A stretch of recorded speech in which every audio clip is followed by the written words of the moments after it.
folks, welcome back. Glad you could be with me today. I got something to talk about that, well, in preparation for this video, I decided to do a little bit of research. Really glad I'm doing this video now because it turns out that the misinformation is actually getting worse. I didn't know that was even possible. I thought that eventually people would smarten up, get it right, especially with stuff like this. I mean, goodness, it's so obvious. Well, I want to talk about what a hot horse is and talk about hot-blooded horses, because those two terms go together, because even though they have nothing to do with one another actually, they're often confused with one another. And the hot horse thing is something that is just horribly misunderstood in the first place. And well, anyhow, I was doing some research and decided, because I like to stay up on things. I want to make sure I'm on top of the latest things that people are saying. And so I was doing some research, reading a few articles, and I was just totally appalled by what I found, because most of them, although they're half right in explaining what a hot blood is,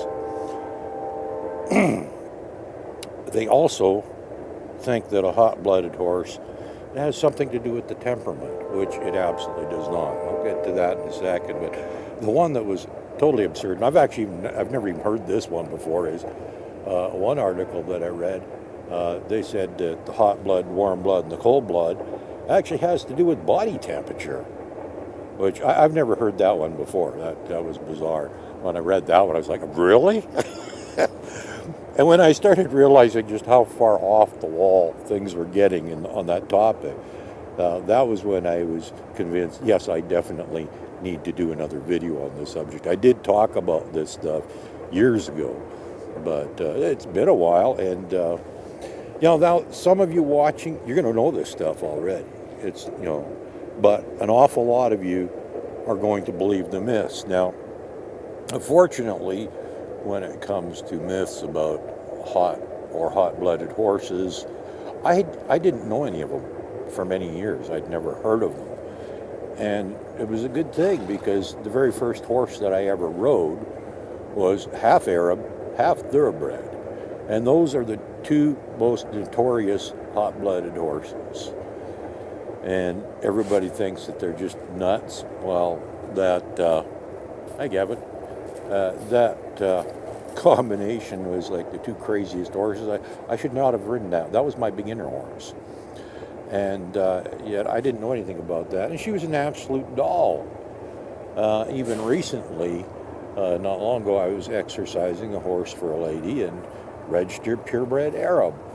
And a vet happened to come out to do a blood test on the horse, and when she drew blood, the horse didn't even flinch. I just happened to have the horse in hand at the time when the vet showed up, so I just took control of the horse while the vet was there. And after they were done drawing the blood, the vet apparently also believed the myths and stood back and looked at me with this puzzled look on their face and said, "Are you sure he's an Arab?" Because he was a total gentleman. He was just the coolest horse you're ever going to meet. Because Arabs aren't the crazy horses that people think they are. They aren't the hot, wound-up horses.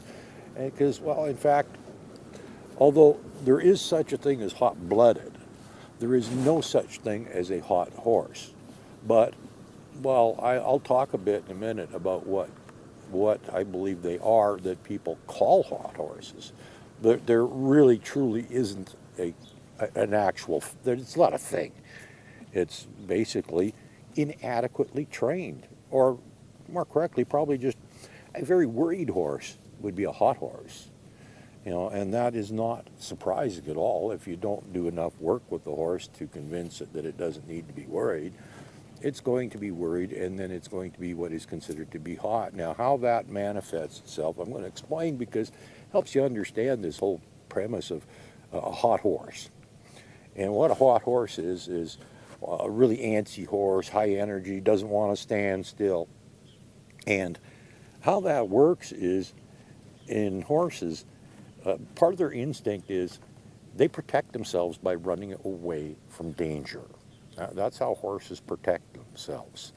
And that's why a particularly worried horse wants to run all the time, because it thinks it needs to be running away from danger. Because that's what they do to preserve their life. They run away from danger. That's how they stay alive. So basically, a hot horse is nothing more than a horse that is so worried, that fears for its life. It thinks it needs to be running all the time. It can't just calmly stand still. It's got to be on the go, because that's what it needs to do to stay alive. It's just instincts. That's all it is. And the instincts are a result of a lack of training. So if you happen to have what people refer to as a hot horse, which, again, I'll say, there's no such thing as a hot horse. Not by breed, not by anything other than poorly or inadequately trained. You basically have a worried horse that is resorting to its instincts to stay alive. And that's what produces this hot horse, is this horse that is really antsy, nervous, wants to run all the time. And it's got nothing to do with breed. No, I'll tell you what the breeding thing is, and a lot of you are already going to know this stuff. You got your hot bloods, your warm bloods, and your cold bloods. And that cold blood one actually is a little bit confusing to me, because the cold bloods are generally your draft horses, your gentle giants, that most people refer to them as. And they usually all have very, very cool temperaments. But the interesting thing is, one of the breeds in the gentle giants, which actually wasn't originally a draft horse, is the Percheron. It was originally a war horse ridden by knights in armor and big guys with lots of muscles and heavy steel plating all over them. And they needed big horses. But in order to give them more endurance to ride into battle, what they did is they actually crossed the French forest horse with the Arabian, because Arabians, as most of you know, are famous for endurance because they're hot-blooded. So the Percheron, which is considered to be a cold-blooded horse, is actually crossed with a hot-blooded horse. So, and yet the Percheron still falls into the cold-blooded category. I don't understand how that works. But anyhow, I'll explain. You got your hot bloods, your warm bloods, and your cold bloods. And the warm bloods are actually, they're generally ones that have been cold bloods that have been crossed with hot bloods to produce warm bloods. So you get very big sport horses for jumping and all sorts of stuff like that. I don't know. And so you get all kinds of breeds that are considered to be warm bloods. And there's actually quite a few in that category. So if somebody says, oh, I got a warm blood, you'll ask them what kind, because there's many different kinds of warm bloods, actually. The warm blood itself is not a breed. It's not one specific breed. It's a category of horses. And actually, there's a lot of them. The pure breeds don't even fall into that category. But there's lots of crosses of those breeds that do fall into the warm blood category. But anyhow, what is the difference?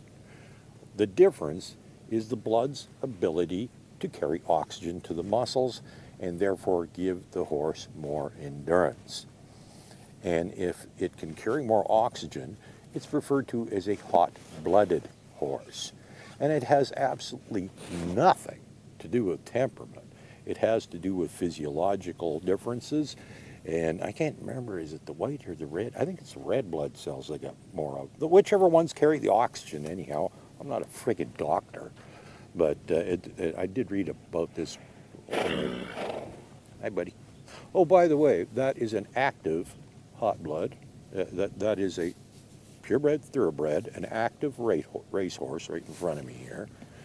And he is just as cool and calm and social as you are ever going to find. So don't believe the stereotypes of breeds. And one of my own horses is also half Arab. We actually don't even have any purebred Arabs here right now. There was one, but it moved on. So, hey, buddy. See this guy? He's so nice. Such a nice guy. This is the hot horse. This is the purebred thoroughbred. One of the two breeds that are commonly classified as hot-blooded horses, the thoroughbreds and the Arabs. And I think there's another one, the barb, also. And I'm sure there's probably some more, but those are the only ones that I seem to regularly come across. But the Arabs are the most famous. But again, the hot blood simply means the blood can carry more oxygen to the muscles, thus giving them more endurance. Thoroughbreds actually don't have that much endurance, which is kind of odd. I don't know why they're considered a hot blood. They're very fast, but they don't have much endurance. In the long run, an Arab would run circles around them, actually, even though in the short run, the Arab's not near as fast as a thoroughbred. So I don't know. There's some interesting stuff there too. But so you got your, like I said, hot bloods, warm bloods, cold bloods, and all that has to do is is the blood's ability to carry oxygen to the muscles. Now, when you get something like the cold bloods, you think, well, geez, a plow horse, something that works hard all day, you'd think they would actually need more oxygen to the muscles. Well, logically, that probably makes sense too. But now I'm just theorizing here because, this is one of those things that just puzzles you, guy. But I think it's just their sheer size that makes them capable of working all day long. And in many cases, they don't work very fast. I've watched them working, and they're generally just working at a walk when they're in harness, pulling a plow or whatever they're doing, pulling lumber, trees, pulling a wagon. They do a lot of pulling.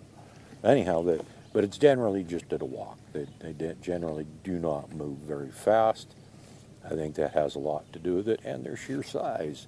And if you ever see them hitched up to a wagon, there's usually a fair number of them too, so each one isn't working particularly hard. So I don't know, maybe there's something there to that. But so basically, that's the difference between hot horses and hot-blooded horses. Hot-blooded has absolutely nothing to do with the temperament. Hot-blooded horses can be some of the most wonderful horses you are ever going to meet. And like I said, first horse I rode, half Arab, half thoroughbred, both hot bloods. Both have a reputation for being hot breeds, which is not true at all, which is why that was an excellent beginner's horse for me. Hey, buddy. Yes, this is an active racehorse. Registered, purebred, thoroughbred, active racehorse here. Hey, buddy, how you doing? Nice guy. Yeah, you are. You're a nice guy. So, don't believe the myths. This is a perfect example right here. Does he look like a spooky, hot, worried horse? No. But he can run like the wind, let me tell you. He's actually got a very good winning record. On the local track here, he's doing quite well, actually. But, hot, again, like I said, hot has got to do with basically, a hot horse is a behavior issue, but it's not the nature of the horse. It's not that, certain breeds or something, they just happen to be hot. No. Poorly trained horses, inadequately trained horses, worried horses, those are hot horses. And it's got nothing to do with their blood or breed or anything else. I've had people tell me not all that long ago, they noticed I always ride in a halter. And said, oh, you can't ride my horse in a halter. You got to use a bit because it's too hot. I'm like, oh, really? You have no idea what you just told me there. Well, you know what? You're right. I can't ride your horse in a halter. Because, in fact, if it can't be ridden in a halter, it shouldn't be ridden at all. And most people don't realize that horses can be ridden in a halter. And it's actually quite common. And, in fact, just the other day, I got on my youngster, and there was a girl exercising one of her horses. She got reining cutting horses, a couple of them actually. Very experienced rider. She's got very skilled horses, too. And she thought I was being awful brave getting on a horse and nothing but a halter. I said, no, ma'am, I'm not brave at all. It's got nothing to do with bravery. It's just, I know that, I've been thorough in my training with them, And I know that he knows how to respond to that halter. He knows how to do absolutely everything. He understands that thing just fine, so there's absolutely no need for a bit. I got just as much control. And then she goes, well, you know what, I guess that kind of makes sense, because like in reining, with reining horses, you're not allowed to pick up the reins, apparently. It's not something I do, but I certainly have respect for the training that has gone into those horses. There's some marvelously trained horses. And she goes, yeah, actually, you don't rely on the bit with a properly trained horse, because in reining, you're not even allowed to pick up the reins or you get disqualified. So that kind of tells you right there how that works. But again, the hot horse, no, there's no such thing. No, not, and it's not specific to a breed or anything else. It's just poorly, inadequately trained, worried horses. That's all a hot horse is. As far as hot-blooded goes, well, there are a couple of breeds that are in fact hot-blooded, but it has absolutely nothing to do with temperament. And that's the thing that in all the articles I read, although they had it half right, they all said, yeah, the hot blood horses, have more endurance and they can carry more oxygen to the muscles. They also paralleled that with hot-blooded horses have this ridiculous temperament, and that is a bunch of nonsense. Some of the, I've experienced several hot-blooded horses in my life, and they have been some of the most docile and quiet horses you've ever seen. And like I said, my beginner horse, personally, was a cross between two hot bloods. Couldn't have gotten any worse, except I didn't know the stereotypes at the time, so I didn't care. I just got on her and rode her and had a great time and never gave much thought. And it's kind of funny is thinking about it after the fact now, years later. It's like, man, if I'd known all those myths back then, I would have never got on that horse. I would have never learned how to ride. I never would have, I wouldn't be standing here right now doing this video. Man, I'm glad I didn't hear those myths back then. Well, that's one of the advantages of growing up in the city. You don't learn all this stuff, because some of it's a bunch of nonsense anyhow. So don't feel bad if you didn't get into horses till later in life and learn stuff, because you've probably avoided a lot of these myths and old wives' tales that come along with this is how it's always been done. And some of those things, man, I'm telling you, they're just some of the worst things you could ever hear, and they can be very misleading. And you don't want that stuff. So anyhow, I'm trying to think if I forgot anything. Probably, I always do. But hot horses, hot-blooded horses, what are they? Well, like I said, the hot-blooded horses, they can carry more oxygen. Nothing to do with temperament. Hot horses, inadequately trained horses.